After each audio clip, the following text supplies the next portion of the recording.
What's going on, everyone? Jeremy here from The Quartering, and a video has resurfaced of maybe one of the best trolls of Dylan Mulvaney in history, and we're going to enjoy it together along with a small update that I hope, by the way, and I hope you're enjoying. If you're enjoying the channel, make sure you leave a like on the video and you click that subscribe button down below. Now, an old, a hilarious cameo gaffe has been making the rounds on the internet. We're going to take a look at that. But we're going to look at mainstream media continuing to talk about this issue, among other things, really. But, I mean, it's all anyone's talking about, which is annoying because there's the issue in Ukraine, there's inflation, there's, everyone's getting sick for really long recently. I mean, a lot of people I talk to have had the flu for a while, and it's like sticking around for weeks and weeks. What's going on? People, all sorts of stuff that, are probably a bigger deal. Megyn Kelly unleashes tirade over trans influencer Dylan Mulvaney and Bud Light. Megyn Kelly joined a growing chorus of right-wing public figures calling on Bud Light parent company Anheuser-Busch to apologize for their social media partnership with trans influencer Dylan Mulvaney, accusing the beer company of promoting a person who's made a mockery of womanhood and girlhood. I think that's very reasonable.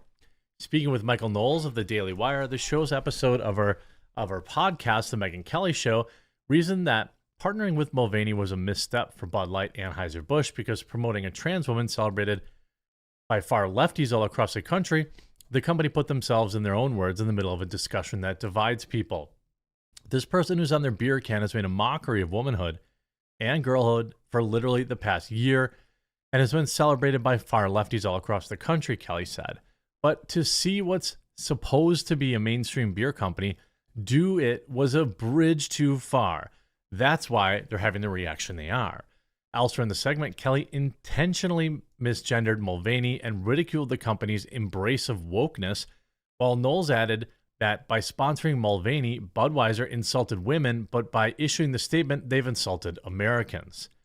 The question came, Friday, obviously with the statement that we've already talked about. Megyn Kelly continued, "Screw you and your stupid empty platitudes." Kelly continued, "I read this and I'm like, oh, your little market-tested buzzwords on that's supposed to stir up our patriotism? Too late, sir. The buzzwords we're looking for were I'm sorry and we screwed up." Bud Light's partnership with Mulvaney has been met with major blowback from brand's conservative clientele, with drinkers including Kid Rock and all this stuff we talked about. And that wouldn't stop Whoopi Goldberg, the one that has all those interesting conversation or thoughts around Jewish people, throwing her wig in the ring to defend it. In a debate about the backlash about Bud Light's parent companies, its face, Goldberg rightly asked what conservatives are so angry about, adding that beer is not a Democrat or a Republican. It doesn't have a belief system, she continued. It's just beer. It actually does. When it's such a product that is so replaceable, a product that is so interchangeable with other products, it does have a brand. I mean, there's a reason why there's, a million brands of beer. Yes, they do generally taste a little bit different, but you can't tell me that there's a massive difference between the top 10 beers. Co-Sunny Hostin then brought up the company's latest advert, where she dubbed a sign of the company dialing back after their campaign with Mulvaney sparked backlash. Budweiser's new pro-American advert features the famous Clydesdales, which are seen passing iconic American landmarks such as New York City. As the narrator said, "This is a story bigger than beer. It's the story of the American spirit." They unleashed the Clydesdale horses. All of a sudden, they have this trans like she's began before Goldberg cut her off with, "No, the horse is not trans." Hosta continued, "All of a sudden, they get this backlash and the response is, let's get the horses out." I was like, because horses are so much more American than trans people. Well, I think you could probably make an argument there. One of them was responsible for building this country. But the brand's new advert has been mocked on social media, with many right-wingers standing by the claim that they'll never drink Bud Light again. One wrote, "Great ad, but too late."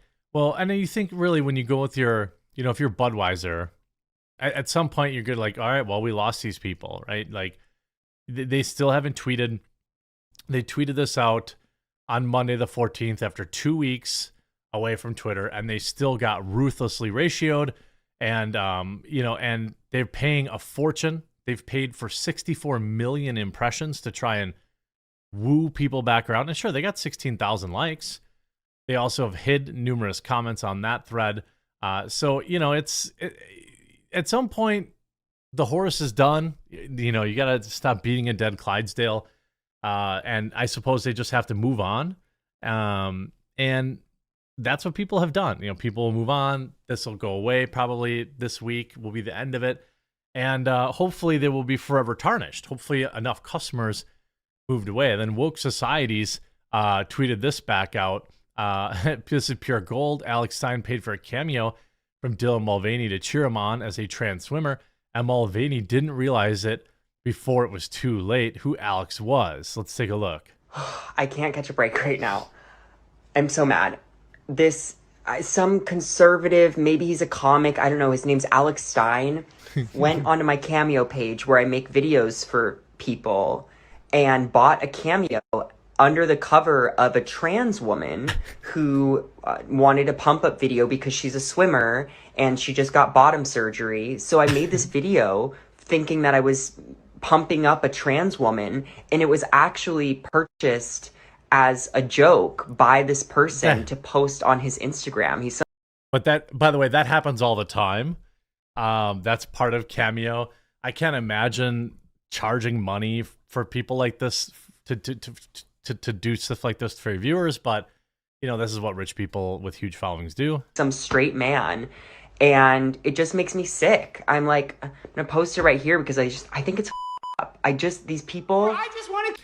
And by the way, compete against the ladies. Why are you saying that I'm not a biological woman? Clearly, I look like a biological woman. I mean, come on. It's been hours tucking this thing in. Give me a break. I should be able to swim. And I'm on so much hormone therapy, I don't even know left or right anymore. So I'm doing this. I don't have an unfair advantage. No way. Just keep swimming. Oh my God. Oh, I remember that Alex video. He's the best. I got a lot of love for Alex. He's been on the show before. And obviously this is just resurfacing now. But the, you know, here's the video. Swimming. What do we do? Swim. We swim. I'm singing. Alex, hi. They paid that much money. They paid that for what? What? Hi, it's Dylan Mulvaney from TikTok. That was the little swimming song from Finding Nemo because you're a swimmer. And yeah. Babe, you are killing it. I'm so proud of you for being, you know, on the swim league and making this all happen. And I can only imagine it must be really scary right now and there's a lot going on. But I mean, if Dylan wasn't doing what Dylan is doing, I would feel bad for him. I'm not totally heartless. Like, I'm not totally heartless. But Dylan Mulvaney is making millions of dollars doing this, so that's what goes with it. I want you to celebrate these wins and know that you deserve to be there and that I am cheering you on. There's so many people who are cheering you on. I hope that one day I get to sit in the stands and watch you swim. But I'm so proud of you, and you've just got to keep going. One day I'm going to see you in the Olympics. It's going to be amazing. Oh yeah, of course. And you know what the sad part about the Olympics comment? It's true. The Olympics no longer care about biological gender. They let as long as you chewed enough down a Flintstone brand estrogen, you can compete against biological women as a biological man. So that's actually the sad part of this. And congrats on surgery. I'm so proud of you. I'm hoping to do the same thing very soon. Oh, actually, good question. I wonder when Dylan is going to get bottom surgery. Now, certainly, there are a multitude of reasons why maybe people don't get it. First of all, obviously financially, but there are probably other reasons too. But, you know, Dylan has had a long history in the past of saying that they are going to get it. So I wonder, when exactly is the bottom surgery scheduled for Dylan? But I love you, and I hope you keep swimming. Bye. I wonder how much Alex had to pay for that. All I could say is if you're not subscribed to Alex Stein, Primetime 99, you absolutely should. He's Alex Stein 99 on Twitter. You should follow him there. He's always keeping me laughing. He's a funny dude. He's got tons of energy. and I 100% enjoy his content. I hope you enjoyed this video. If you did, make sure you leave a like on it, and we'll talk to you again real soon.